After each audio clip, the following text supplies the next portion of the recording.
Donc, effectivement, moi, je suis, biologiste médicale au sein d'un centre d'assistance médicale à la procréation, qui est situé donc dans le Grand Est, dans la ville de Nancy et on est un centre, de taille, moyenne avec en fait 3 gynécologues, spécialisés en assistance médicale à la procréation, 4 biologistes, 4 techniciennes. On a également 3 secrétaires et au vu de l'augmentation de l'activité, on va également recruter une sage-femme, à partir de septembre, pour, un petit peu, nous aider, dans l'activité. Hop. Donc, au niveau de notre activité, parce que, l'organisation et la façon de fonctionner d'un centre, c'est un petit peu, activité dépendant. Je tenais à quand même à préciser le nombre de ponctions que nous réalisons tous les ans parce que, faut savoir qu'il y a des, très petits centres qui font une centaine de ponctions par an et ça peut aller jusqu'à, 2 000 ponctions. Donc voilà, nous on a un centre plutôt de taille, moyenne à petite. On fait, entre 300 et 350 ponctions par an. Un peu plus d'insémination.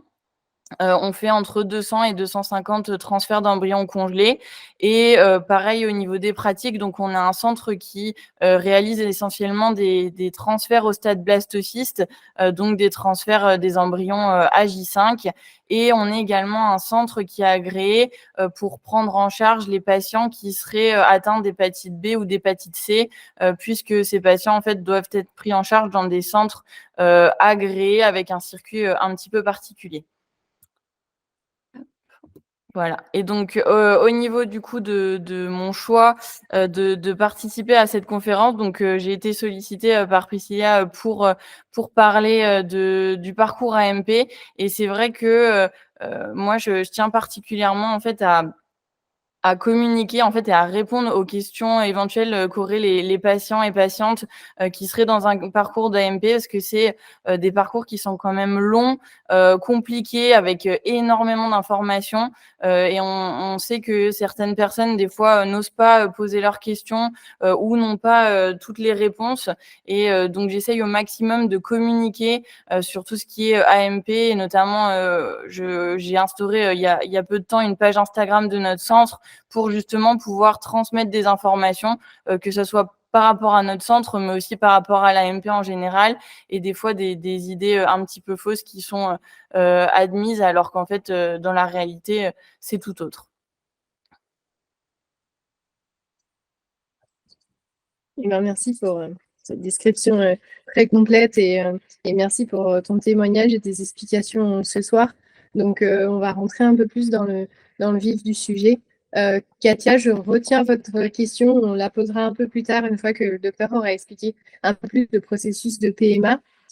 Donc quels sont les premiers éléments à connaître en commençant un parcours, de PMA? Quelles sont les grandes étapes, les durées et comment, commence ce parcours? Alors, pour moi, il était, hyper important déjà de parler de l'infertilité, parce que, c'est, quelque chose qui est quand même, assez, important en fait et qui la prévalence de l'infertilité dans le monde, malheureusement, augmente de plus en plus et il y a un rapport, récent de l'OMS, qui est paru, en avril 2023 et qui relevait en fait qu'il y avait 17,5 de la population mondiale qui était, touchée par l'infertilité et donc qui pouvaient éventuellement avoir recours à de l'AMP. Mais qu'est-ce que c'est en fait, l'infertilité? Parce que certaines personnes s'inquiètent très rapidement. Des fois, on a des gens qui consultent après 6 mois de rapports, sexuels, sans, obtenir une grossesse. Mais il faut savoir qu'on parle d'infertilité, quand on a une absence d'obtention de grossesse au bout de 1 an, de rapports réguliers qui sont non protégés et sans contraception. Donc ça, c'est une notion qui est importante, puisque, en fait, la fertilité spontanée, chez un couple avec, un homme et une femme qui n'ont absolument, aucun souci et qui vont, concevoir un enfant, il faut savoir qu'elle est de 25 par cycle pour une femme qui a 25 ans et que, ces chances de grossesse, en fait, diminuent, notamment et essentiellement avec l'âge de la femme et donc passent à 12,5 à 35 ans et à 6 à 42 ans et donc ça, c'est vrai que, même à 25 ans, en fait, on n'a qu'une chance sur 4 de concevoir, à chaque cycle et donc il ne faut pas s'inquiéter trop tôt, et donc on a fixé cette durée justement de 1 an, avant de conseiller au couple d'aller, faire des examens un petit peu plus poussés pour explorer justement la fertilité. Alors par contre, cette notion, elle est un petit peu à mettre entre parenthèses, et il faut en fait consulter un peu plus tôt si on est déjà âgé de plus de 35 ans. Donc généralement, on conseille à partir de 6 mois, parce que, l'âge diminuant, la fertilité, on veut pas que les gens attendent trop longtemps et qu'on perde des chances, en parcours de PMA, si jamais l'âge est trop avancé et évidemment, si jamais il y a une absence totale de cycle, il faut, consulter immédiatement parce qu'en absence de cycle signifie, absence d'ovulation et donc ça sert à rien d'attendre, sans rien faire parce qu'il ne pourra pas y avoir de grossesse si on n'a pas de cycle. Donc ça, c'est vraiment 1 an si, il y a des cycles, qui sont, réguliers ou même irréguliers, mais consulter, plus rapidement si l'âge avance et immédiatement s'il y a une absence totale de règles. Et je voulais juste aussi rappeler des notions de physiologie qui, en fait, aident à comprendre un petit peu, ce qui se passe au cours du parcours de PMA. Donc en fait, il faut savoir que l'homme dans l'enfance, il synthétise pas du tout de spermatozoïdes et que la synthèse, elle commence à partir de la puberté et elle se poursuit tout au long de l'âge adulte et de façon, à peu près stable. Il y a pas vraiment de diminution de la fertilité, avec l'âge, même si elle existe un tout petit peu. Comparé à la femme, en fait, la femme, déjà in utero, un fœtus en fait a un stock d'ovocytes et ce stock, il va faire que diminuer en dessous de la naissance jusqu'à la puberté et encore pendant l'âge adulte et quand ce stock en fait, d'ovocytes qui est acquis à la naissance va atteindre un seuil, trop bas, en fait, c'est là où la femme va être ménopausée et donc ça, c'est des notions qui sont hyper importantes, et c'est, notamment pour ça que, on se préoccupe énormément de l'âge de la femme parce que la réserve diminue justement, avec l'âge. Également à savoir que en fait, l'homme, synthétise des spermatozoïdes, en permanence, mais le cycle de synthèse d'un spermatozoïde, c'est 74 jours. C'est à peu près 3 mois. Ce qui veut dire que quand on a une anomalie au niveau du spermogramme, on conclut jamais à quelque chose de définitif parce que les spermatozoïdes, c'est assez sensible à un coup de stress, à une forte fièvre, à une infection et donc on demandera toujours d'avoir un contrôle justement 3 mois plus tard, pour justement attendre un cycle entier de spermatogénèse, de synthèse des spermatozoïdes pour, voir si cette anomalie persiste ou pas et donc pour, la femme, ça marche un petit peu différemment où on a en fait à chaque cycle, un ovocyte qui est, ovulé, au niveau de la trompe et c'est à peu près au 14e jour. Mais ça pareil, cette ovulation au 14e jour qui est très connue, ça dépend en fait de la durée du cycle et c'est exactement en fait 14 jours avant l'arrivée des règles. Donc en fait, on sait qu'une fois qu'on a nos règles, à quel jour exactement on a ovulé le cycle précédent. Donc ça, faut se méfier pareil, sur le J14, en fait, ça dépend de la durée des cycles. Et donc ça, pareil, c'est pour, récapituler un petit peu comment ça fonctionne. Donc les spermatozoïdes, ils sont éjaculés, ils passent au niveau du vagin, puis le col de l'utérus et en fait, ils vont vivre dans la cavité utérine à peu près 3-4 jours. La femme, elle va donc ovuler son ovocyte et l'ovocyte, il va être expulsé au tiers supérieur de la trompe et il va rester en fait 24 heures dans la trompe et donc il faut que les spermatozoïdes, ils atteignent justement donc la trompe et jusqu'à la trompe pour féconder l'ovocyte, qu'ensuite ils se développent tout le long de la trompe et qu'ils viennent se réimplanter au niveau de la cavité utérine. Et donc en fait, c'est toutes ces étapes qui sont quand même assez complexes. Il y a énormément de choses qui doivent se passer qui font qu'il n'y a pas 100% de chances de fécondation à chaque cycle, même quand il n'y a aucun souci particulier. Hop. Voilà. Au niveau du parcours, du coup, en assistance médicale à la procréation, donc généralement, il y a une première consultation, en fait, qui est prise, par, le couple, en fait, chez un gynécologue et lors de cette première consultation, le gynécologue va réaliser, un interrogatoire, pour un petit peu, savoir, s'il y a des soucis particuliers, donc savoir si c'est une infertilité primaire, donc si, le couple n'a jamais eu, d'enfants, soit ensemble, soit séparément, ou si c'est justement une infertilité secondaire, donc s'il y a déjà eu, un enfant, chez l'un, des membres du couple ou dans le couple. Également savoir la fréquence des rapports sexuels, et recueillir des renseignements cliniques, qui ont une importance et qui peuvent jouer sur la fertilité comme, l'IMC, s'il y a une consommation de tabac, d'alcool, de drogue, mais également les antécédents médicaux puisqu'il y a, pas mal de pathologies, qui peuvent jouer sur soit les paramètres spermatiques, soit chez la femme sur, la perméabilité des trompes ou autre. S'il y a eu des antécédents, d'opérations qui auraient pu pareil, abîmer les voies, génitales soit masculines, soit, féminines et les antécédents familiaux pour voir s'il y aurait pas un souci génétique et éventuellement au niveau de la fertilité. Lors de cette première consultation, après avoir un petit peu recueilli tous les éléments principaux du dossier, le gynécologue va prescrire, des examens de première intention pour un petit peu, faire un point, sur la fertilité globale du couple. Donc ces examens, concrètement chez l'homme, ça sera le spermogramme. Donc le spermogramme, c'est l'analyse, du sperme avec, l'analyse de la quantité de spermatozoïdes, de leur mobilité, si, ils bougent bien et si les spermatozoïdes ont une forme qui est, correcte. On peut également faire une spermoculture, donc c'est l'analyse des bactéries dans le sperme pour voir pareil s'il n'y a pas une infection qui pourrait, causer des problèmes de fertilité. Chez la femme, ça sera, un bilan hormonal en début de cycle avec, les hormones, classiques, FSH, LH, œstradiol et l'AMH qui est, l'hormone antimullérienne qui en fait est une hormone qui est sécrétée par, les follicules de la réserve ovarienne et qui en fait reflète, un petit peu la réserve ovarienne. Il y aura également une échographie, donc pour le compte des follicules en trop. Donc c'est justement, le compte de ces follicules de réserve, qui vont être, comptés, et évaluer éventuellement la cavité, utérine, donc l'utérus, si jamais il y a pas, un souci, une anomalie éventuelle et l'hystérosalpingographie, donc qui est un examen, qui en fait permet d'évaluer la perméabilité des trompes, donc vérifier que, les spermatozoïdes peuvent bien atteindre l'ovocyte, donc le passage dans les trompes peut se faire. Et en fait, on injecte un produit de contraste, qui va passer dans l'utérus, puis dans les trompes et en fait, on va essayer de voir si ce produit de contraste arrive dans l'abdomen pour justement vérifier que les trompes sont bien, perméables. Ensuite, une fois que tous ces examens ont été réalisés, il faut retourner voir donc justement, le gynécologue, qui va récupérer les résultats.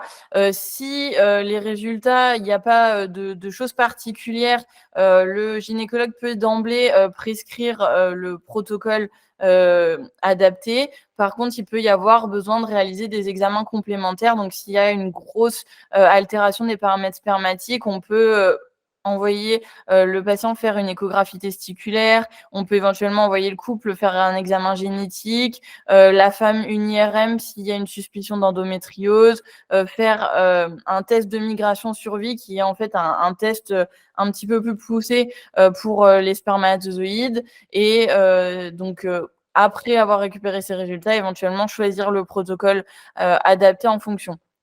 Ça, c'est des, étapes qui ont en fait une durée assez variable en fonction du centre, dans lequel on va consulter. Si c'est un centre, qui est, de taille, relativement petite ou moyenne, ça peut aller assez vite. En 2-3 mois, on peut avoir déjà les ordonnances pour, réaliser un protocole, si on a réussi à faire tous les examens, entre-temps. Mais on a des centres où en fait, il y a une grosse durée d'attente, que ça soit pour avoir un rendez-vous avec un gynécologue ou même pour démarrer, une stimulation. Si en fait, ils ont un nombre maximum de stimulations qui peuvent débuter à telle période, il y a une espèce de liste d'attente en fait, pour, démarrer, les couples les uns après les autres. Et donc ça, c'est des durées, qui aussi, ne prennent pas en compte, l'éventuel recours à un don d'ovocytes ou de spermatozoïdes ou d'embryons. Bien sûr, s'il y a besoin d'avoir recours aux dons, les délais sont, nettement allongé. En moyenne, c'est 1 an et demi pour un don de spermatozoïdes et à peu près 2 ans pour un don d'ovocytes. Mais ça, pareil, c'est assez variable en fonction du centre dans lequel on est. Et entre ce laps de temps, on peut également avoir des consultations un petit peu supplémentaires, donc des consultations généralement avec un biologiste pour expliquer en fait un petit peu tout ce qui se passe au laboratoire, donc pour les couples. Il peut y avoir une consultation anesthésiste s'il va y avoir besoin d'une anesthésie générale et éventuellement une consultation avec une sage-femme qui va un petit peu expliquer au couple le protocole et comment ça va se passer. Donc voilà, c'est un parcours qui peut aller assez vite, mais qui peut aussi prendre énormément de temps et ça, c'est en fait vraiment centre dépendant. Il n'y a pas de durée vraiment type pour réaliser tout ça et pour avoir les prescriptions pour un protocole. Et pour les durées, du coup, je présente aussi également donc combien de temps dure un traitement, un protocole donc pour une insémination d'abord. Donc c'est un traitement qui dure à peu près 10-15 jours en fonction de la réponse hormonale. Ensuite, l'insémination est réalisée 36 heures après la dernière injection et on réalise le test de grossesse 14 jours plus tard. Donc ça, c'est la durée à peu près lorsqu'on fait une insémination. Et quand on fait une fécondation in vitro, les étapes sont un petit peu différentes, mais sensiblement identiques. Le traitement hormonal, c'est à peu près la même durée, 10-15 jours. On attend 36 heures après la dernière injection, mais cette fois, on ne réalise pas l'insémination, mais on fait la ponction ovocytaire. On a un transfert d'embryon qui suit et on fait un test de grossesse 12 à 15 jours plus tard en fonction du stade de l'embryon transféré. Donc voilà, ça c'est un petit peu les différentes durées et les différentes étapes d'un parcours de PMA. Je vous remercie pour cette présentation très complète. J'avais peut-être une question au niveau du don d'ovocytes. On sait que les délais sont assez longs, surtout quand on est dans un processus PMA et dans un désir d'enfant. Est-ce que s'il y a des dons d'un proche, ce délai peut être réduit? Alors, ça, c'est centre dépendant également. Alors moi, je ne peux pas trop en parler parce que nous, on n'est pas un centre Sécos, on n'est pas un centre, qui avons, du don d'ovocytes ou du don de spermatozoïdes. Nous, en fait, on récupère, les paillettes de spermatozoïdes de la maternité de Nancy, parce qu'en fait, il faut savoir que la maternité de Nancy, par exemple, heu, donne les paillettes de spermatozoïdes à tous les centres des environs. Donc, c'est-à-dire, nous, on a notre centre à nous, donc dans la même ville. On a le centre d'Épinal et le centre de Metz à proximité. Et donc, justement, en fonction de ça, c'est donc un centre qui fournit plusieurs centres. Et cette pratique, ça dépend des centres. Il y a des centres qui le font et il y a des centres qui ne le font pas. Donc, il n'y a pas de. Il y a pas D'accord. voilà. Mais après, forcément, le fait d'avoir un proche qui fait un don, en fait, fait avancer sur la liste d'attente. Donc, il y a des centres qui disent, en fait comme ça, si vous attendez un don de spermatozoïdes, que un proche fait un autre don de spermatozoïdes, donc qui ira forcément pour quelqu'un d'autre, vous allez d'emblée avancer sur la liste d'attente de la façon là, en fait. D'accord, je Parce que vois. des couples seront pris en charge et donc forcément après, ça réduit le délai d'attente. D'accord, ok. Donc ensuite, on va dérouler le fil de cette conférence. On a pu voir que dans votre centre, vous faites le suivi à partir de du premier rendez-vous avec un gynécologue. Si on a nous-mêmes un gynécologue qui, euh, qui nous suit depuis quelques années, qui peut aussi délivrer un traitement de parcours PMA, est-ce qu'il y a une bascule? À partir de quelles étapes on est plutôt obligatoirement dans un centre qu'avec un gynécologue? Comment ça se passe à ce niveau-là? Au niveau du suivi du parcours PMA, donc un gynécologue qui est un petit peu classique, donc j'appelle de ville, mais c'est un petit peu voilà, restrictif, mais un suivi gynécologique classique, en fait, on peut consulter ce gynécologue-là. Généralement, il peut être amené à prescrire les premiers examens. Il y a même en fait des médecins généralistes qui prescrivent les bilans de première intention, donc un spermogramme, éventuellement un bilan hormonal. Et certains gynécologues qui ne sont pas à proprement parler dans un centre d'AMP peuvent réaliser ce qu'on appelle des stimulations simples. Donc en fait, c'est notamment avec du citrate de clomifène où en fait on stimule l'ovulation. Il n'y a pas de geste d'insémination ou autre derrière, mais en tout cas c'est assimilé quand même à une stimulation et à de l'assistance médicale à la procréation. Ou éventuellement même des inséminations intra-utérines. Donc c'est des gynécologues qui ne sont pas officiellement rattachés au centre d'AMP, mais qui travaillent forcément avec, en tout cas, un laboratoire qui réalise des préparations de sperme. Et donc ces gynécologues prescrivent la stimulation, font le suivi échographique et prise de sang de leurs patientes. Et au moment où ils décident de réaliser cette insémination hors centre d'AMP, ils vont envoyer donc le monsieur faire son recueil de sperme dans le laboratoire avec lequel il travaille. La préparation de sperme va être faite justement dans ce laboratoire, va être remise au patient qui va ensuite aller chez son gynécologue de ville qui réalisera lui l'insémination.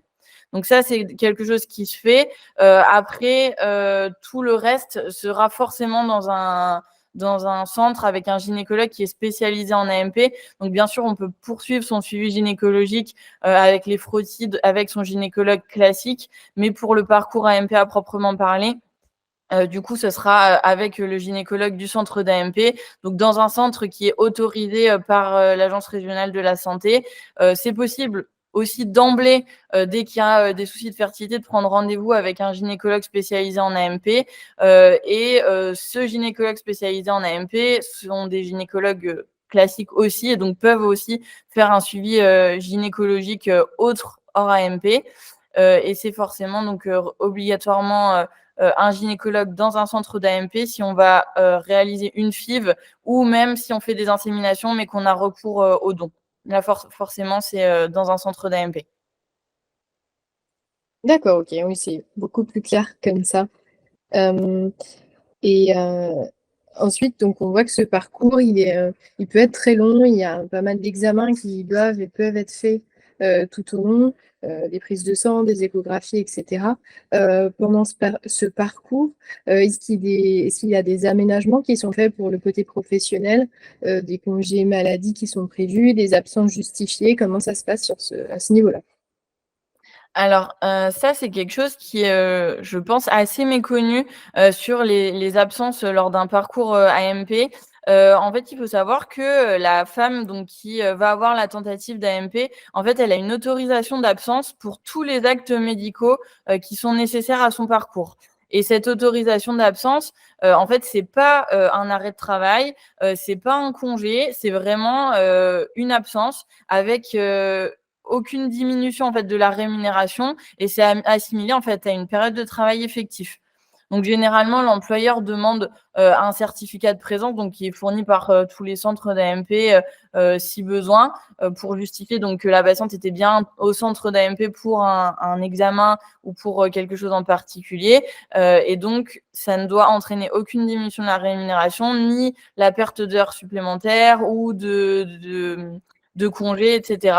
Et il en est de même pour le ou la conjointe de la femme qui va avoir la tentative, puisqu'ils ont une autorisation en fait de 3 absences pour se rendre à des examens.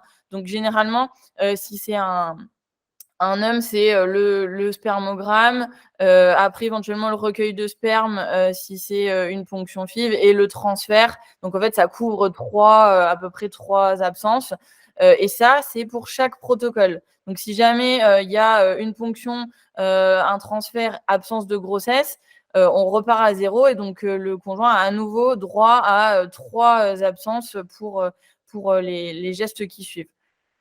Voilà, donc ça, c'est vrai que c'est quelque chose qui est assez méconnu. Moi, je sais quand on en parle aux patients, souvent, peu de gens le savent, et on a juste, en fait, un arrêt de travail après une ponction, ovocytaire, parce que c'est un geste qui reste chirurgical, sous anesthésie locale ou générale, mais c'est pas un geste non plus, anodin. Donc il y a un arrêt de travail et la durée, elle est variable. Généralement, c'est 5 jours, mais ça peut être plus, en fonction de s'il y a une hyperstimulation ou autre souci pendant la ponction.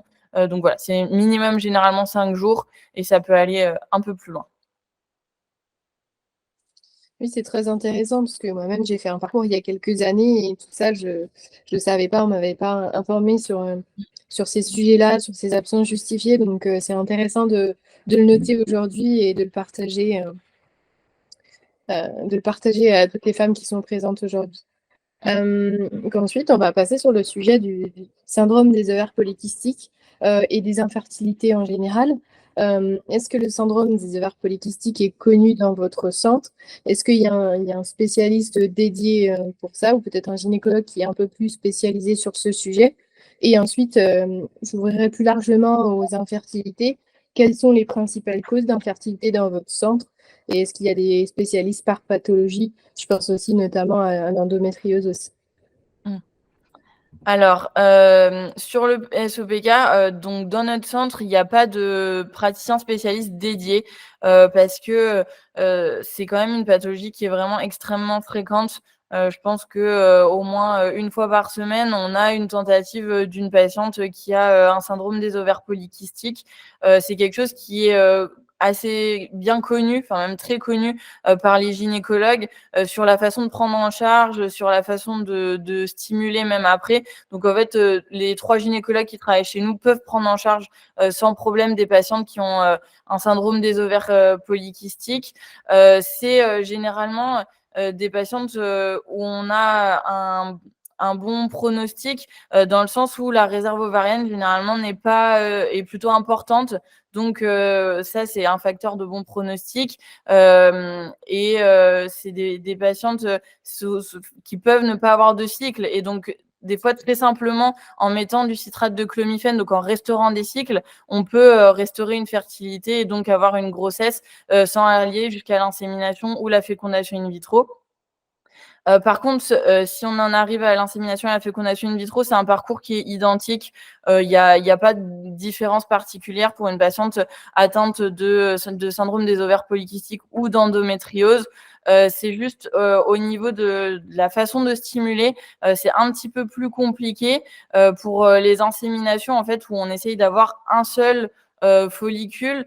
On met des doses qui sont assez basses pour pas, faire, trop répondre les ovaires, et en fait, ces doses basses, des fois, ne suffisent pas, à stimuler. Donc on peut être tenté, d'augmenter progressivement les doses, et en fait, chez les patientes atteintes de syndrome des ovaires polykystiques, il y aura un gap, en fait, où tout d'un coup, beaucoup trop de follicules vont rentrer en croissance, et donc ça peut être des fois difficile d'avoir un seul ovocyte pour faire, une insémination.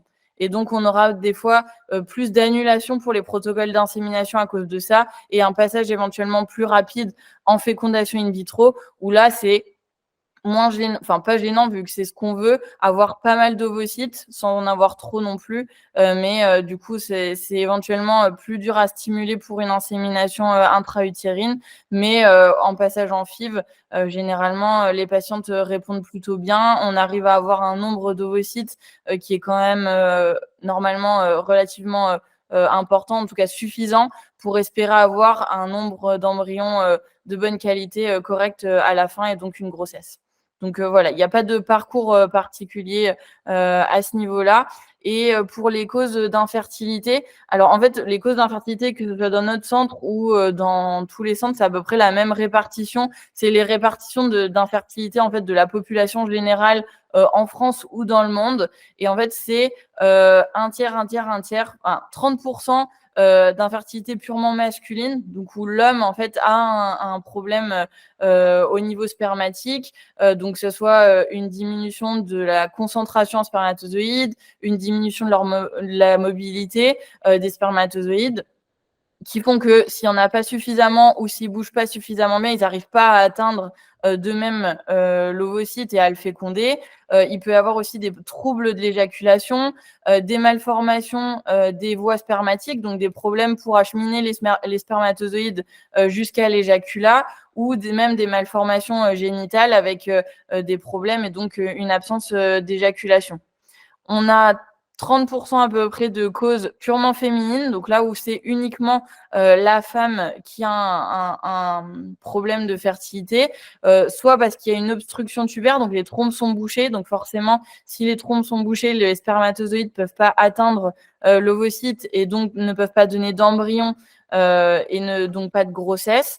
Il y a également énormément de patientes qui ont une insuffisance ovarienne prématurée, donc qui ont en fait très peu d'ovocytes et donc généralement, le fait d'avoir peu d'ovocytes diminue également la qualité de ces ovocytes et donc souvent elles consultent en assistance médicale à la procréation.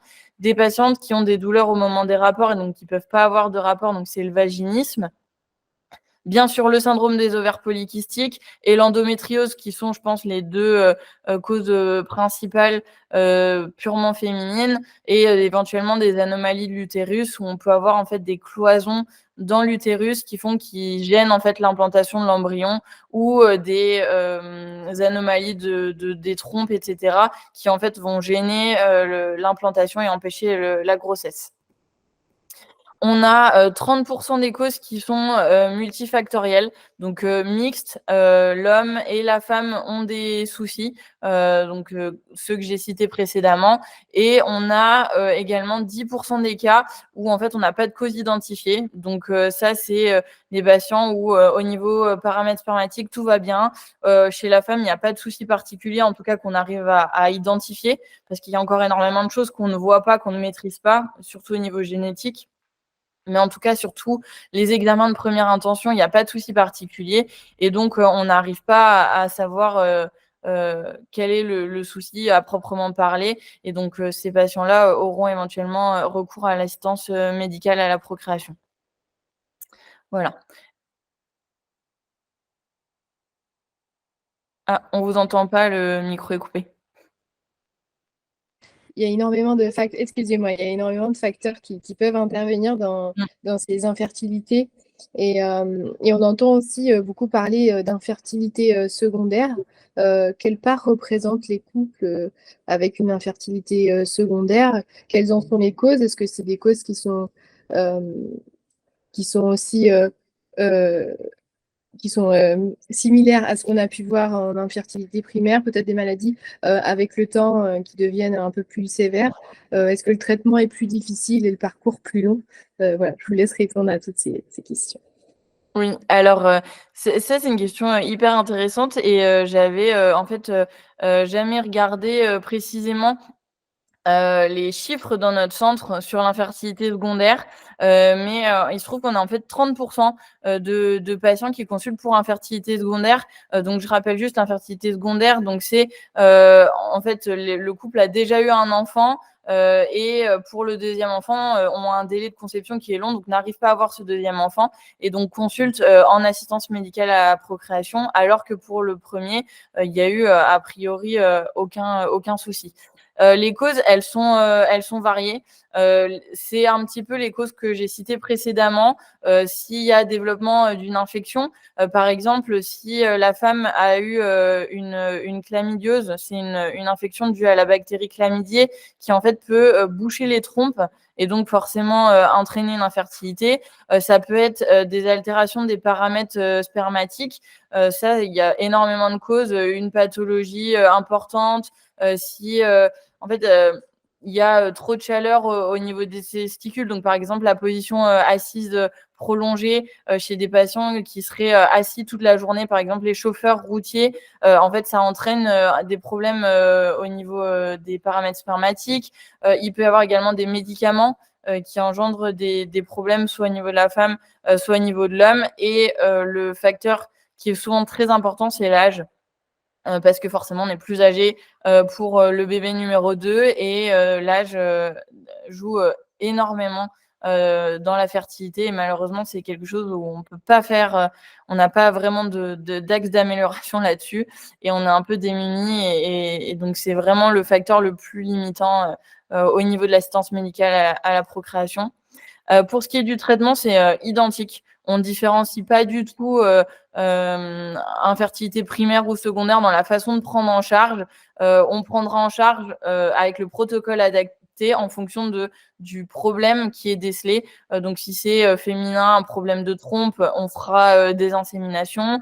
Si c'est un problème de paramètres spermatiques qui se sont effondrés, où on a vraiment plus assez de spermatozoïdes, on fera de la FIV avec micro-injection. Enfin, voilà, on fait en fonction de la cause retrouvée. S'il n'y a pas de cause retrouvée, on fera comme une infertilité inexpliquée, on fera des inséminations d'abord et éventuellement passage en FIV si jamais ça ne fonctionne pas. Et le parcours, il est pas plus long, et c'est souvent des couples, alors ça dépend de la cause, mais si c'est un problème, de trompe, qui sont bouchées par exemple, si on va faire donc une fécondation in vitro, vu qu'on peut pas faire d'insémination comme les trompes sont bouchées, et généralement c'est des patients qui sont de bon pronostic parce qu'il y a déjà une grossesse spontanée, donc en fécondation in vitro, a priori, on ne devrait pas avoir de mauvaises surprises, et donc c'est plutôt un bon pronostic dans les cas-là. Après, ça dépend vraiment de la cause. D'accord, je lis en même temps les questions qu'on a dans le chat. Oui, Katia reparlait du don qu'on peut faire, si cela nous fait avancer ou non dans la salle d'attente. Pour Katia, on lui a dit que ça ne se faisait plus, donc ça dépend bien des centres au final. Oui, ça dépend des plutôt centres. À Nancy, ils le font pas, mais je sais que j'ai déjà vu dans les réseaux sociaux, etc., des patientes qui partageaient leur expérience et qui disaient, bah, dans mon centre, ils le font, dans d'autres centres, ils le font pas, etc. Donc, c'est vraiment centre dépendant. J'en profite aussi qu'on était dans les étapes du parcours pour poser la deuxième question de Katia qu'elle nous avait posée au début de la conférence. Elle nous écrit j'ai le SEPK et mon homme l'OATS. Après 5 FIV sans accroche, les gynécos ne savent pas quel facteur changer. Si côté homme ou femme, du coup, on passe au centre de Caen pour un don d'embryon et on me propose le Matrice Lab pour réceptivité de l'andromètre. Est-ce que ça sert vraiment à quelque chose et en quoi ça peut aider? Le Matrice Lab, du coup. Alors le Matrice Lab, donc je détaille, c'est une analyse en fait où on va, prélever un fragment de l'endomètre chez la femme, à un moment du cycle où on est censé faire le transfert. Donc en fait, on fait un faux protocole de transfert, comme si on allait transférer un embryon, mais au lieu de transférer cet embryon, on va en fait prendre un petit bout d'endomètre et on va analyser justement cet endomètre pour voir s'il y a des facteurs pro-inflammatoires, s'il y a besoin de telle ou telle hormone, s'il y a plus d'immunité, et en fonction des résultats qui sont donnés, hein, c'est une société particulière qui fait ça, si en fonction des résultats, on peut dire il faut mettre plus d'Ovitrel, il faut mettre Ovitrel, c'est une molécule qui est donnée en assistance médicale à la procréation. Il faut mettre la progestérone, mais sous une autre forme. On peut mettre des anti-inflammatoires. On peut ne rien faire. Enfin, ça dépend vraiment du profil qui sera obtenu. Ça, c'est assez obscur, hein, la façon dont ils analysent les résultats. Donc, ils analysent et après, ils disent juste ce qu'il faut faire sans trop expliquer le pourquoi du comment. Mais donc, c'est des protocoles qui quand même ont fait leurs preuves et qui sont quand même conseillés par pas mal de praticiens. C'est un examen qui est payant, qui n'est pas remboursé du tout, qui a quand même un coût assez important. Je ne sais plus exactement combien c'est, mais donc c'est quelque chose qu'on ne propose pas en première intention, mais qui est très très souvent proposé dans les cas d'échecs répétés de transfert et quand on veut optimiser au maximum. Donc là, clairement, pour un don d'embryon, quand il y a un don d'embryon, on peut recevoir, alors ça dépend des centres pareil, mais je sais qu'à Nancy, on faisait le don de 1 ou 2 embryons pour 1 ou 2 transferts. Donc ça fait au maximum le transfert de 4 embryons. Donc c'est peu quand même. Donc on veut optimiser au maximum et donc mettre toutes les chances de son côté. Donc le Matrice Lab, ça peut avoir un intérêt et des fois, enfin souvent même, il y a des patientes qui ont eu des échecs répétés d'implantation et après avec le Matrice Lab, ils conseillaient de faire un protocole un petit peu différent et qui permettait en fait d'avoir l'implantation et d'obtenir la grossesse après. Donc c'est dans un cas de don d'embryon, ça paraît quand même pas mal justifié.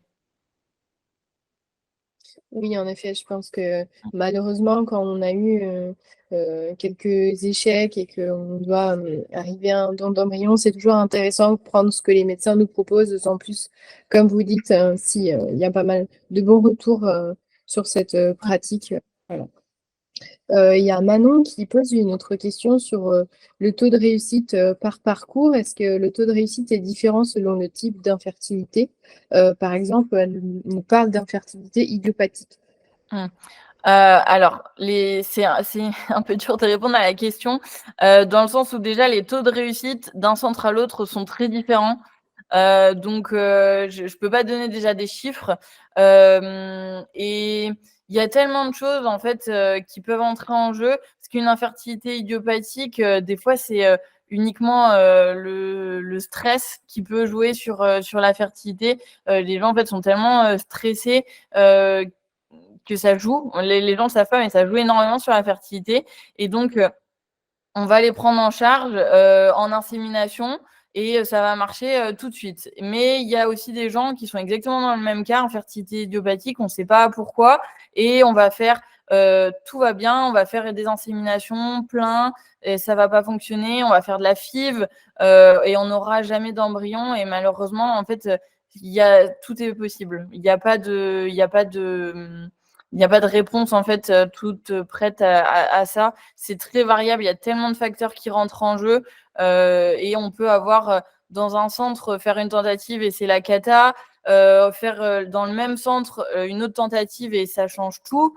Ou alors c'est toujours la cata dans un centre et on change de centre et qu'il y a une façon de faire différente et là ça fonctionne mieux.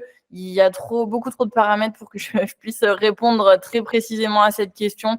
C'est vraiment variable. On a déjà du mal à dire à nos patients, même dans notre centre, les taux de réussite, parce que on a des taux de réussite globaux, hein. Bien sûr, on sait nos taux de grossesse par protocole pour les inséminations, pour la FIV, on sait nos taux de grossesse. Mais quand on a un couple en face de nous qui nous demande, ça dépend l'âge de la femme, parce qu'elle n'aura pas le même taux, les mêmes chances de grossesse si elle a 41 ans ou si elle en a 25. Donc, c'est des choses où on n'aime pas trop dire quand même des taux de réussite parce qu'il y a tellement de choses qui rentrent en jeu que c'est difficile à estimer et qu'on ne veut pas dire des choses fausses. Oui, en effet, Est-ce que d'ailleurs ces chiffres sont publics pour chaque centre ou pas forcément? Alors nous, on les publie, on les publie et en fait, il y a les rapports de l'Agence de la biomédecine qui tombent. Alors, ils sont censés faire un rapport tous les ans, mais là, ils viennent seulement de publier celui de 2020. Donc ils sont un petit peu en retard sur les chiffres, mais ils les publient et c'est accessible par n'importe qui pour voir. Après, c'est des graphiques un petit peu compliqués à lire et pas hyper clairs. Mais nous, par exemple, on publie sur notre page Instagram, on met clairement exactement les taux de grossesse qu'on a pour chaque technique parce que les gens ont le droit de savoir un petit peu les chances qu'ils ont ou pas d'avoir une grossesse en étant pris en charge chez nous. Donc nous, on est assez transparent là-dessus. D'accord. Mais oui, c'est important de rappeler que le stress a un impact important sur ces parcours et même sur la santé en général. C'est pour ça aussi que moi, j'ai construit cette semaine de conférences avec énormément de sujets très différents. On a parlé hier beaucoup du stress d'ailleurs avec les médecines douces, les compléments alimentaires ou encore l'ostéopathie. Et c'est important, je pense, à côté de ce parcours qui peut être très médical, etc., de se faire accompagner par des thérapeutes, que ce soit au niveau des médecines douces, de l'ostéopathie, des compléments alimentaires, mais aussi un peu au niveau psychologique, pour pouvoir échanger, essayer de relâcher un peu ce stress et toutes ces interrogations qu'on peut avoir sur nous-mêmes ou même sur la suite de ce parcours. Donc, c'est important de rappeler ça aussi. Voilà. Pour les questions, on va continuer le fil de la conférence et puis j'y reviendrai plus tard. Donc, on parle d'infertilité secondaire, où on a eu la chance auparavant d'avoir eu une grossesse qui est arrivée à terme, mais on parle aussi malheureusement des grossesses qui n'arrivent pas à leur terme et des fausses couches. Certaines sont malheureusement à répétition. Comment ça se passe au niveau des centres? Est-ce que les fausses couches à répétition sont suivies et de quelle manière? Alors pour les patients qui ont des fausses couches à répétition, en fait, pareil, il y a énormément de causes, qui sont possibles pour expliquer ces fausses couches à répétition. Donc en fait, il y a un énorme bilan, qui est, prescrit, lorsqu'on a, fait plusieurs fausses couches. D'abord des karyotypes, donc c'est l'anomalie des chromosomes, parce qu'il faut savoir que, forcément l'homme et la femme du couple sont en bonne santé, ils n'ont pas de soucis, particuliers, au niveau de leurs chromosomes, mais en fait, ils peuvent peuvent avoir un petit bout d'un chromosome qui est allé sur un autre chromosome. Donc, en fait, le patient a toute son information génétique. Donc, lui, il est en bonne santé. Par contre, quand il fabrique ses spermatozoïdes ou ses ovocytes, ces chromosomes, en fait, ils sont coupés en deux. Et donc, si c'est le petit bout où il manque quelque chose qui sert à synthétiser les ovocytes ou les spermatozoïdes, bah, ça va en fait créer des problèmes chromosomiques, il va manquer du matériel génétique et donc ça va engendrer en fait des fausses couches. Donc ça, c'est un examen qui est fait dès qu'il y a des fausses couches. Il peut aussi y avoir des problèmes hormonaux, donc on fait un bilan hormonal un petit peu plus large. On peut par exemple avoir des problèmes thyroïdiens avec des anticorps antithyroïdes en fait, qui jouent aussi sur l'implantation et qui peuvent engendrer des fausses couches. Donc ça, c'est quelque chose qui se traite avec des traitements pour la thyroïde assez simplement. Il peut y avoir des anomalies immunologiques. Donc en fait, on a des anticorps de notre propre corps qui vont aller attaquer un petit peu l'embryon et gêner son implantation. Donc ça, pareil, on peut jouer sur l'immunité avec des anti-inflammatoires ou des traitements qui modulent un petit peu cette immunité. On a des choses aussi héréditaires avec des problèmes de thrombophilie, c'est des problèmes de coagulation, mais qui jouent du coup aussi sur l'embryon. Il peut y avoir aussi des malformations utérines qui n'ont pas été décelées auparavant. Il peut y avoir aussi des infections. En fait, il y a des prélèvements qui sont faits un petit peu tout au long du parcours, mais c'est fait par exemple tous les 6 mois. Donc, si on a fait un prélèvement qui n'avait pas de souci, et puis après, en fait, on a développé une colonisation, etc., bah, on peut avoir des fausses couches par la suite à cause d'un problème infectieux. Il y a aussi des causes environnementales qu'on peut éventuellement déceler et des causes au niveau masculin, donc notamment la fragmentation de l'ADN, donc de l'ADN qui serait en fait un petit peu anormal au sein des spermatozoïdes et qui engendre de la même manière des fausses couches. Donc ça, ces bilans, ils sont faits, ils sont prescrits, on fait un petit peu toutes ces analyses et on essaye après de traiter en fonction de l'anomalie qui est retrouvée. Ça peut être aussi un déficit en progestérone. Donc, la progestérone, elle est donnée en fait aux patientes après transfert, après insémination. Mais des fois, en fait, même cette progestérone qui est donnée par voie vaginale, elle n'est pas suffisamment absorbée. Et donc, on peut être amené à ajouter des autres voies d'administration, donc de l'administration par voie orale. Il y a également des injections. Et ça, les dosages de progestérone juste avant transfert, ou juste après, c'est pas fait par tous les centres et donc on peut le découvrir malheureusement après avoir fait certains transferts et ça se règle assez facilement en ajoutant de la progestérone. Donc ça, c'est un peu dommage, mais ça arrive quand même assez souvent. D'accord, oui, c'était quelque chose que moi j'avais lu en amont et dont moi j'avais pu bénéficier parce que j'avais aussi posé la question, mais c'est vrai que c'est pas toujours quelque chose qui est fait après. Donc je vais rebondir et revenir sur l'aspect accompagnement psychologique pendant le parcours. Est-ce que votre centre propose ou a des partenariats pour des programmes d'accompagnement psychologique ou encore des programmes d'accompagnement parallèles pour des médecines douces comme de la réflexologie, de la kinésiologie, de l'acupuncture, de l'hypnothérapie, etc. Voilà. Alors, au niveau donc déjà du suivi psychologique, on a des psychologues en fait qui font, mais je pense que maintenant ça va être quasiment le cas de tous les centres, des psychologues qui font, vraiment, partie de l'équipe, du centre d'AMP, de base. Parce qu'en fait, tous les couples qui ont recours à un don, donc qui font une demande de don, doivent en fait consulter, un psychologue, obligatoirement et donc maintenant la plupart des centres ont des psychologues avec qui ils travaillent pour cet aspect-là. Mais nous, on leur adresse aussi des patients qui sont en demande d'aide et de suivi psychologique. Donc, on a, nous, 2 psychologues qui sont dans l'équipe, qui participent à nos staffs. Donc, les staffs, c'est les réunions où on se réunit entre tous les biologistes et tous les gynécologues et en l'occurrence les psys pour parler des couples, s'il y a des choses à faire remonter, s'il y a des choses particulières, pour que les psychologues qui suivent les couples aient l'information de leur parcours d'AMP, comment ça se passe, etc. Et que les gynécologues qui voient les couples sachent aussi au niveau psychologique s'il y a un suivi, si ça porte ses fruits, etc. Donc les psychologues, je pense que maintenant la plupart des centres ont des psychologues associés parce que c'est vraiment, je pense, essentiel à la prise en charge. Et pour tout ce qui est des autres accompagnement, on essaye de le développer de plus en plus. On a vraiment à cœur d'avoir une prise en charge qui est très globale et de pouvoir répondre un petit peu aux attentes de nos patients et patientes, quels qu'ils soient. Donc, on a une diététicienne nutritionniste qui parlera d'ailleurs lors de votre semaine de conférence, je crois que c'est demain. Oui.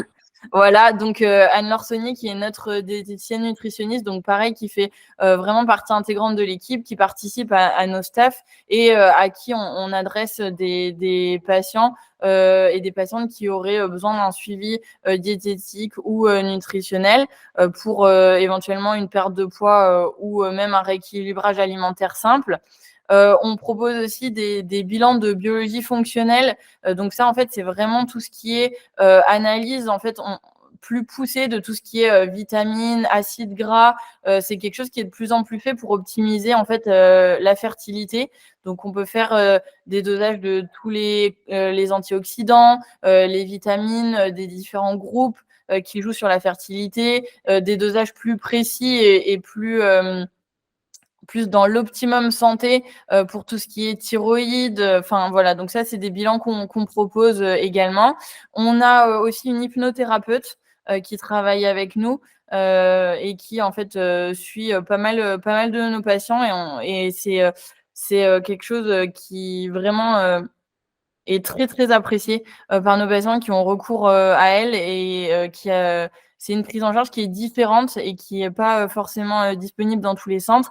Et on a également une ostéopathe qui travaille avec nous pour jouer pareil sur tout ce qui est ostéopathie, avec éventuellement des blocages qui pourraient éventuellement jouer sur la fertilité. Et ces personnes, on essaye d'élargir un petit peu le cercle. Et donc, notamment vendredi, on a rendez-vous avec une naturopathe qui nous a contactés et qui souhaiterait participer à nos staffs, qui souhaiterait travailler avec nous pour qu'on puisse éventuellement lui adresser des patients qui seraient demandeurs de naturopathie, de médecine plus douce, etc.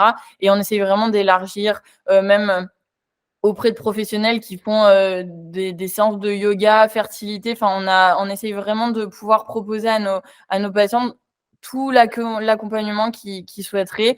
Et donc, certains sont plus sensibles à l'hypnothérapie, d'autres sont plus sensibles à tout ce qui est naturopathie. Et on veut que, en fait, que les patients s'y retrouvent dans tous les aspects possibles. Donc ça, c'est vraiment quelque chose qu'on essaye de mettre en place au maximum. Oui, c'est vraiment intéressant d'être pluridisciplinaire sur ces sujets. Manon demande si ces suivis complémentaires sont pris en charge dans le cadre du parcours de PMA. Alors, ça, c'est professionnel dépendant, en fait, en fonction de qui on consulte. C'est pas inclus dans le parcours AMP. C'est vraiment les gens qui nous demandent pour aller voir ces professionnels. Notre diététicienne, elle est conventionnée. Donc, en fait, il y a une partie remboursée. Et après, ça dépend. Mais c'est pas inclus dans le parcours PMA. Oui, après, dans le cadre des mutuelles, on a certains Ouais, rendez-vous en termes de quantité qui peuvent être partiellement remboursés. Donc, c'est quelque chose à oui, voir. c'est Mais vrai. malheureusement, oui, c'est pas encore Mm. en charge dans le parcours global. Euh, donc, je vais un peu avancer. Je vais peut-être supprimer quelques questions parce qu'il est déjà 21h et on a un temps limité quand même. Je voulais parler des risques du parcours PMA. Mm. Par exemple, les hormones qui sont injectées pendant une durée assez longue, est-ce qu'elles peuvent avoir un impact sur la grossesse qui suit? Moi-même, quand j'ai écrit mon livre donc sur le SOPK et l'infertilité, il y avait une étude qui avait démontré qu'il y avait plus de risques pour les enfants qui étaient issus de parcours de PMA avec de longues durées d'hormones injectées, qui avaient plus de risques qu'ils développent de l'hyperactivité ou des problèmes autistiques. Donc voilà, je voulais voir avec vous où en étaient peut-être les études, vous de votre côté, quelles étaient vos informations sur ce sujet. Alors, je passe du coup. Du coup, en fait, ça, c'est un peu la question à 1 million de dollars, je pense, sur les risques en assistance médicale à la procréation. Là, j'ai mis que quelques études, mais il y a, je pense, on doit être à des centaines d'études maintenant qui sont parues sur le sujet, qui ont étudié donc tout ce qui est troubles neuropsychiques chez les enfants, les problèmes cardiovasculaires, le surrisque de cancer, les problèmes de fertilité chez les enfants issus d'AMP. Et donc, il y a énormément d'études qui ont été faites et avec des résultats malheureusement qui sont très contradictoires. En fait, on n'arrive pas vraiment à conclure sur tout ça. Il y a des études qui disent oui, il y a une étude après qui paraît qui dit non. Moi, mon avis et enfin l'avis qui est partagé maintenant par les professionnels, c'est qu'il y a sûrement un impact de l'assistance médicale à la procréation, que ça soit sur la suite de la grossesse, donc les risques de complications lors de la grossesse, ou sur la santé des enfants issus d'assistance médicale à la procréation, parce que ce qu'on fait, c'est pas sans forcément, ça a des impacts au niveau génétique, etc. Après, ce qui est hyper important, c'est que même s'il y a un éventuel sur-risque de pathologie, c'est vraiment un risque qui est très modéré et toutes les données sont très rassurantes quand même sur les suivis des enfants issus d'assistance médicale à la procréation.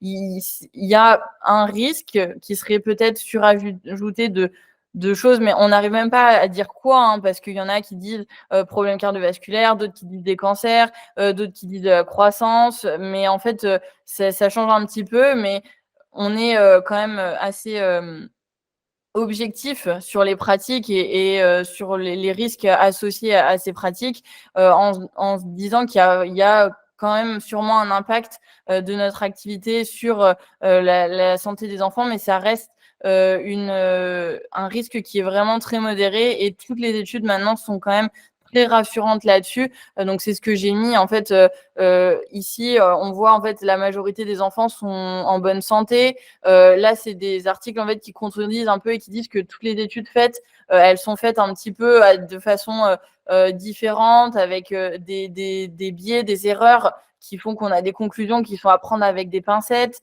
On a des périodes de suivi qui sont trop courtes. On a trop peu de patients inclus dans les études. Enfin, il y a vraiment à chaque fois énormément de limites à toutes les études qui sont faites. Et du coup, il y a un rapport qui est paru en mars par l'Agence nationale de la sécurité du médicament, qui fait en fait justement un petit bilan sur la santé à moyen et à long terme des enfants qui sont conçus par FIV. Et c'est vrai que ce qui conclut déjà de base, c'est on a trop peu de données. Et vraiment, on manque malheureusement encore beaucoup trop des données pour conclure efficacement. Après, ils disent qu'en fait, les problèmes qui sont éventuellement retrouvés chez les enfants issus de FIV, on ne sait pas trop d'où ça vient. Est-ce que ça vient de la stimulation hormonale? Est-ce que ça vient du fait qu'on force, entre guillemets, une fécondation chez des patients qui n'auraient pas dû concevoir naturellement? Est-ce que ça vient de la micro-injection? Est-ce que ça vient de nos boîtes en plastique pour la culture? Est-ce que ça vient des milieux de culture? Est-ce que ça vient de la congélation des embryons qu'on retransfère après? En fait, tout ça, on ne le sait pas. Et donc, c'est aussi pas mal de choses qui limitent les conclusions à faire à ce sujet-là. Et donc là, par exemple, il n'y a pas d'effet délétère a priori sur le neurodéveloppement des enfants. Là, ils mettent qu'il y a éventuellement des anomalies épigénétiques, donc c'est des anomalies pas vraiment génétiques, mais sur l'expression des gènes qui peuvent s'exprimer plus ou moins différemment et avoir une incidence ou pas sur la santé des enfants. Sur la croissance et le métabolisme, ils disent que les résultats sont disparates, mais que c'est plutôt rassurant. Donc, ils sont quand même assez positifs sur le risque de l'AMP sur la santé des enfants, mais ils disent que ce qui est essentiel, en fait, c'est d'informer les couples qui sont suivis des possibles risques pour que eux-mêmes en fait informent leur enfant éventuellement de son mode de conception et de consulter éventuellement plus vite s'il a des problèmes ou des soucis, ou en tout cas qu'il puisse en parler à son médecin si jamais il consulte pour un souci, notamment par exemple d'hypertension, être suivi un petit peu plus d'un petit peu plus près, parce qu'il est issu de FIV, voilà. C'est plus des mesures de précaution et une nécessité de vraiment d'informations claires, et précises des couples qui sont suivis, en assistance médicale à la procréation. D'accord, donc là, on a beaucoup parlé, des enfants et au niveau, des femmes qui suivent, ces traitements, est-ce qu'il y a des femmes qui ne supportent pas les traitements? Je parle notamment, de prise de poids, de problèmes cardiaques ou encore, d'hyperstimulation. Mmh. Quelles sont les solutions dans ces cas-là et comment ça se passe globalement? Alors, il y a les risques donc liés, aux hormones, qui sont, injectées. Donc effectivement, la prise de poids, ça c'est quelque chose qui est quand même, noté par pas mal de patientes, des sautes d'humeur, et ce qui est, pas, moins évident, mais qui est quand même retrouvé chez énormément de patients, c'est en fait, tout ce protocole, toutes ces stimulations, ça engendre des grosses difficultés dans le couple. C'est quelque chose qui est pas facile à vivre pour les deux membres du couple, pour leur couple, qui en fait vraiment vont un petit peu médicaliser la procréation, éventuellement les rapports sexuels, etc. Donc ça, c'est malheureusement un effet indésirable de tous ces traitements et de ces protocoles. Et également l'hyperstimulation. Donc l'hyperstimulation, en fait, c'est une réponse excessive à la stimulation, parce que quand on stimule pour une fécondation in vitro, on espère à peu près, ce qu'on aime bien, c'est avoir entre 10 et 15 ovocytes. Mais en fait, si on en a trop, c'est pas non plus ce qu'on souhaite, parce que ça devient risqué pour la patiente qui va avoir du coup une hyperstimulation. Donc elle va en fait avoir trop d'hormones, trop de follicules qui sont sélectionnés, qui vont sécréter des hormones. Et ces hormones, elles ont pas mal d'effets qui sont délétères pour la patiente. Donc, il va y avoir en fait éventuellement des problèmes de thrombose, de caillots qui peuvent se former. En fait, ces hormones aussi, ça va créer un appel en fait d'eau dans la cavité abdominale. Donc, on va avoir en fait de l'eau qui va se retrouver là où elle n'est pas censée être. Ça va créer des ballonnements. Ça peut voilà, causer pas mal de soucis, des problèmes hépatiques. Ça, il y a des grades en fait, de la forme légère à la forme sévère. C'est assez fréquent, l'hyperstimulation avec une forme légère. Donc, on a récupéré énormément d'ovocytes. La patiente a beaucoup répondu, mais il n'y a pas de critères de gravité, il n'y a pas de critères d'hospitalisation. Et après, les formes sévères, par contre, qui nécessitent vraiment des hospitalisations et des traitements symptomatiques pour un petit peu remettre tout dans l'ordre, c'est quelque chose qui est vraiment beaucoup plus rare. On entend souvent parler d'hyperstimulation et c'est assez fréquent, mais c'est des hyperstimulations de forme souvent quand même légère. Et je voulais juste parler aussi, une question qui revient souvent sur les traitements hormonaux, et en fait les patientes qui pensent que vu qu'on leur fait une FIV, on leur récupère 15-20 ovocytes, et elles se demandent si justement ces 15-20 ovocytes, ça va faire qu'elles vont être en ménopause plus tôt, qu'on va épuiser en fait leur réserve ovarienne plus rapidement. Et notamment celles qui ont des stimulations répétées, donc qui ont eu plusieurs ponctions avec pas mal d'ovocytes, qui se disent: «Est-ce que du coup, je vais quand même avoir encore une réserve ovarienne après tous ces traitements-là?» Et en fait, la réponse est oui. Et pourquoi? C'est parce qu'en fait, à chaque cycle, on n'a pas un seul follicule qui va rentrer en croissance et être ovulé au 14e jour. En fait, à chaque cycle, on a plein de follicules au niveau des 2 ovaires qui vont débuter une croissance. Mais en fait, au lieu de continuer leur croissance, ils vont dégénérer, ils vont se détruire tout seuls, et il y en aura un seul qui va être dominant, qui va bien répondre aux hormones et qui va être ovulé. Et donc, en fait, quand on fait un protocole de FIV, on ne vient pas prendre dans la réserve ovarienne, on vient en fait juste sauver tous ces petits follicules qui normalement vont se détruire. Là, on va essayer en fait de les sauver et de les récupérer lors de la ponction. Donc en fait, c'est des ovocytes qui auraient été perdus de façon physiologique, qu'on ait fait une FIV ou pas. Donc en fait, ça joue absolument pas sur la réserve ovarienne. Et ça, c'est quelque chose qui est pas mal posé par les patientes en consultation. Donc je tenais à expliquer cette notion-là. Et justement, quand on fait une stimulation, on essaye d'avoir plusieurs follicules qui arrivent à maturation. Est-ce qu'il n'y a pas un risque qu'il y ait une qualité qui soit moindre sur ces follicules qui devaient, à la base, ne pas forcément atteindre leur maturation? Alors, ça, c'est pareil, c'est une question, on n'a pas trop la réponse. Il y a eu des théories pendant très longtemps qui disaient qu'avoir plein d'ovocytes, ça servait à rien parce qu'au final, effectivement, on sauvait des ovocytes qui seraient rentrés en atrésie qui aurait dégénéré et en fait, on n'aurait qu'un seul ovocyte qui serait capable de donner un embryon, une naissance et une grossesse. Après, je pense que cette théorie, elle est contredite maintenant parce qu'on arrive quand même avec les conditions de culture qui ont été nettement améliorées. Maintenant, ça arrive très souvent qu'on ait plusieurs grossesses, plusieurs bébés sur une seule et même ponction, donc avec ces ovocytes qui ont été un petit peu sauvés de l'atrésie. D'accord, oui, c'est intéressant parce qu'au premier abord, on pourrait se poser la question, en effet. Et donc ensuite, après ces ponctions viennent aussi les questions des embryons. J'avais une question en amont de cette conférence en ce qui concerne les processus concernant les embryons qui n'ont pas été implantés. Donc, quel choix le couple devra-t-il prendre dans les années qui vont suivre? Comment ça se passe? Alors, faut savoir que la congélation dans des embryons, en fait, les embryons, ils sont mis dans des paillettes. C'est des petites pailles qui font à peu près la taille là et qui sont plongées dans l'azote liquide à -196 degrés. Et en fait, à cette température-là, ils sont vraiment figés dans le temps. Ils bougent pas et ils sont comme ils étaient au moment de la congélation. Pour cette réutilisation, il n'y a pas de limite dans le temps pour la conservation. Ils peuvent être gardés comme ça des années et des années.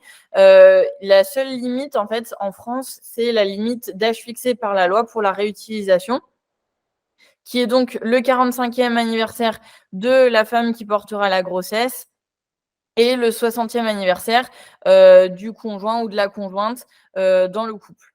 Et donc, une fois passé cet âge ou lorsqu'il n'y a plus de souhait de grossesse, en fait, il y a 3 possibilités pour les embryons qui sont conservés. Soit la destruction, soit le don à la recherche, soit éventuellement le don à un autre couple sous plusieurs conditions d'âge au moment de la ponction et d'antécédents personnels et familiaux. Mais voilà, c'est les 3 possibilités qui sont offertes aux couples s'ils ne souhaitent plus conserver leurs embryons.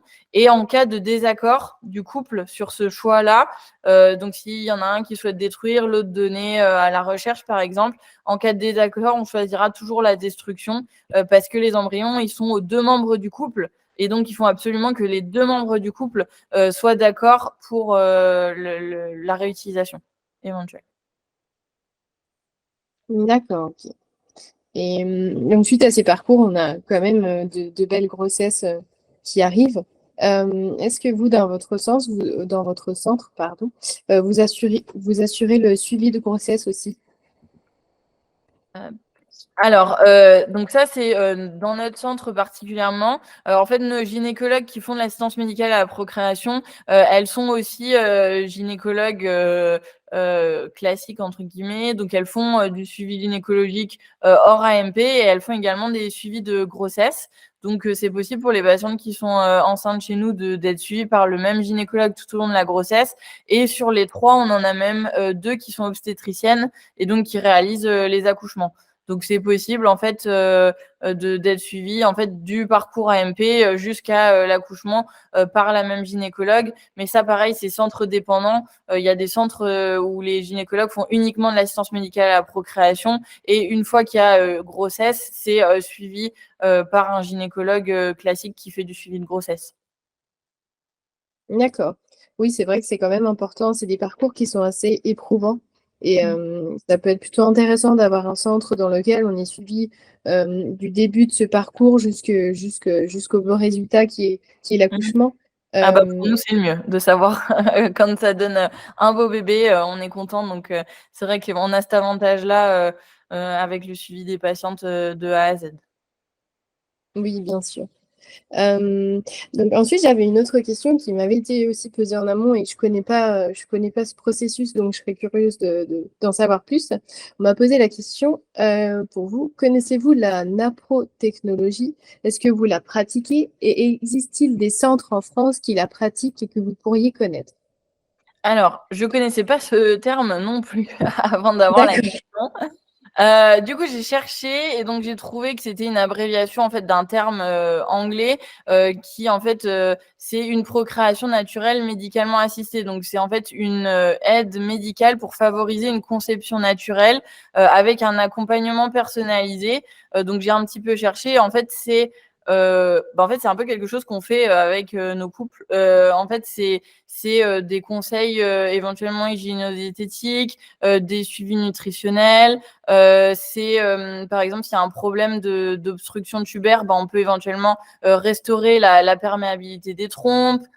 Si il y a des problèmes spermatiques, on peut donner des compléments alimentaires pour essayer d'améliorer éventuellement les paramètres. Enfin, en fait, c'est tout ce qui est aidé en dehors du passage en insémination, en FIV, etc. Et c'est des règles qu'on donne bien sûr à tous nos patients qui sont suivis en protocole d'insémination ou de FIV, mais on a aussi des couples qui consultent et qui nous disent on a fait le bilan, etc., mais on veut absolument pas avoir recours à l'insémination ou la FIV pour le moment, on veut pas de stimulation, etc.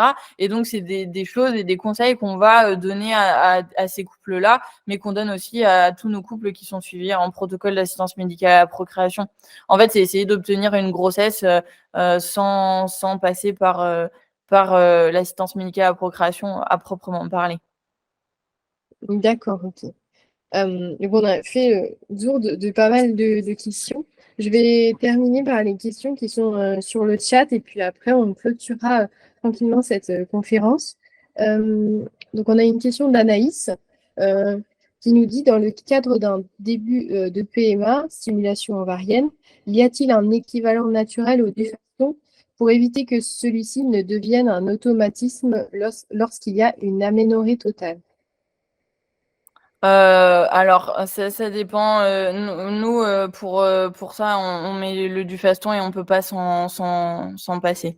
Donc malheureusement, c'est quand on fait les protocoles et cetera, on peut pas trop, enfin, on veut être sûr, d'obtenir, des règles et cetera, on veut être sûr de programmer correctement et d'avoir les effets, qu'on espère, avoir. Et donc c'est vrai que pour le coup, on donnera toujours du Faston en début pour être sûr d'avoir un cycle, de pouvoir commencer un protocole, etc. Donc, malheureusement, on peut difficilement s'abstenir des médicaments comme ça. Oui, je peux comprendre la question d'Anaïs, parce que moi-même, j'avais une aménorrhée totale et c'est vrai que le Dufaston peut être parfois désagréable avec Mm. quelques effets secondaires. Une autre question de Manon qui demande, le dispositif Zymot est-il systématiquement appliqué dans votre centre? Alors, pour ceux qui savent pas forcément ce que c'est le Zymot, en fait, alors je pense que j'ai une diapo qui me le montre. Alors le Zymot, c'est cette petite cassette ici, en fait, qui est comme une petite cassette et qui sert, en fait, à la préparation des spermatozoïdes. En fait, on a une technique classique pour préparer les spermatozoïdes. Donc c'est-à-dire, on sélectionne les spermatozoïdes qui bougent le plus et en fait, pour sélectionner ces spermatozoïdes, on va faire ce qu'on appelle une centrifugation. C'est un peu une espèce d'énorme machine à laver qui secoue très, très fort les spermatozoïdes et qui peut être vraiment très mauvais pour les spermatozoïdes. qui marche dans pas mal de cas, mais qui peut aussi être un petit peu mauvais dans certains cas. Et donc maintenant, ils ont développé ce dispositif qui en fait permet de faire une sélection sans cette centrifugation des spermatozoïdes en passant en fait à travers une espèce de membrane qui sert en fait un petit peu à refaire les conditions physiologiques. En fait, ça sert un petit peu à mimer la glaire cervicale chez la femme. Et donc, en fait, les spermatozoïdes, ils sont sélectionnés par cette membrane-là sans avoir, en fait, à aller remuer très fort. Et donc, ça a un intérêt.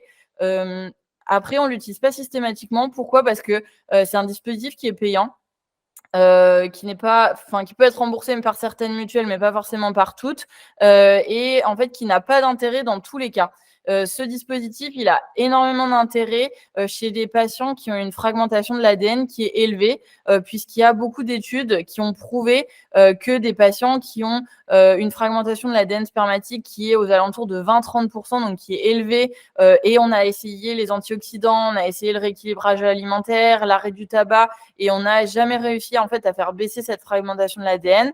Quand on utilise ce dispositif, les spermatozoïdes qu'on récupère, en fait, ils ont que 2% à peu près de fragmentation de l'ADN. Donc, c'est énorme la diminution. Et donc, on arrive à avoir des spermatozoïdes avec un ADN qui est intact. Et donc, je disais tout à l'heure que la fragmentation de l'ADN, ça donne des fausses couches ou des problèmes de développement des embryons qui vont pas réussir à se développer jusqu'au stade J5.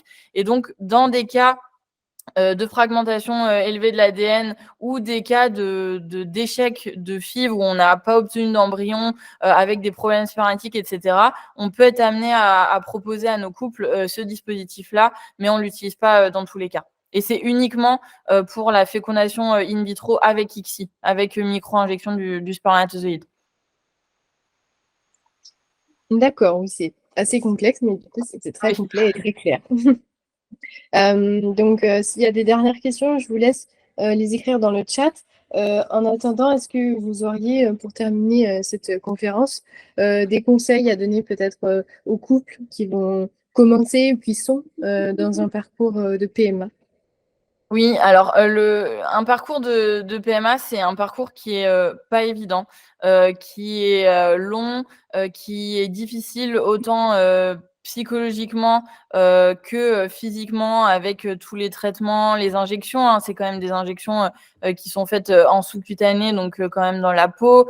Des fois, il y a 2 injections par jour, etc. Donc c'est vraiment des parcours qui sont pas évidents et qui nécessitent souvent, enfin, il faut être accompagné, tout du moins entouré, pas s'isoler, essayer de lâcher prise au maximum et d'être bien et détendu au maximum pour aider à la prise en charge et vivre le mieux possible ce parcours d'AMP.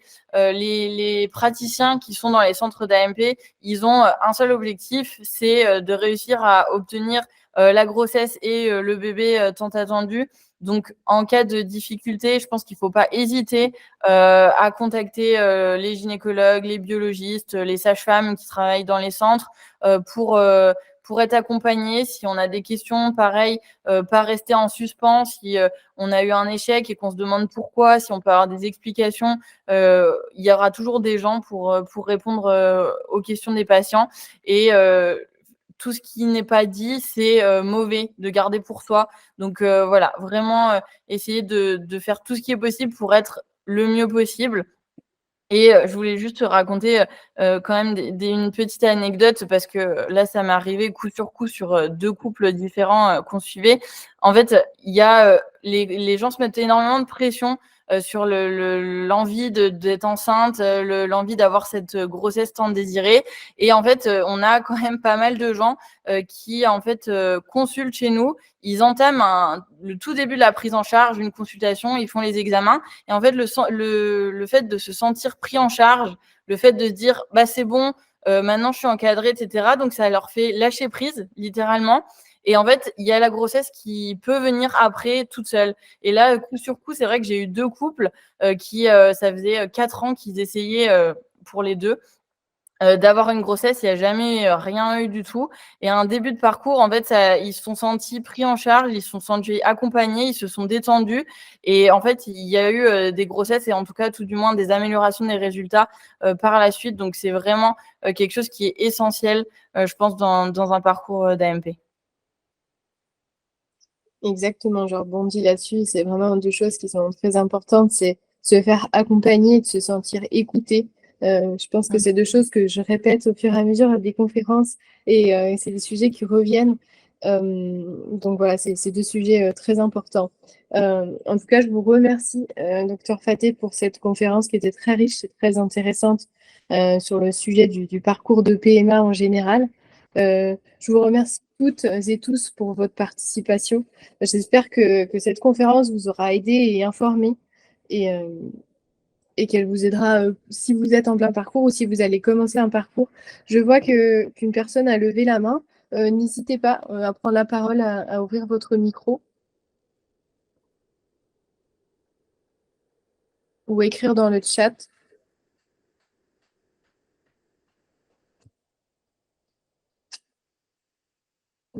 Voilà, peut-être que c'était une fausse manipulation. Donc, je vous remercie à tous. Encore merci, docteur Faté. Donc, moi, je vous Merci à vous. retrouve avec plaisir. Je vous retrouve tous demain donc pour une conférence avec la diététicienne de votre centre qui nous parlera comment adapter sa nutrition et son alimentation pour améliorer sa fertilité. Donc encore merci à tous et une très belle soirée. Merci, bonne soirée à tout le monde.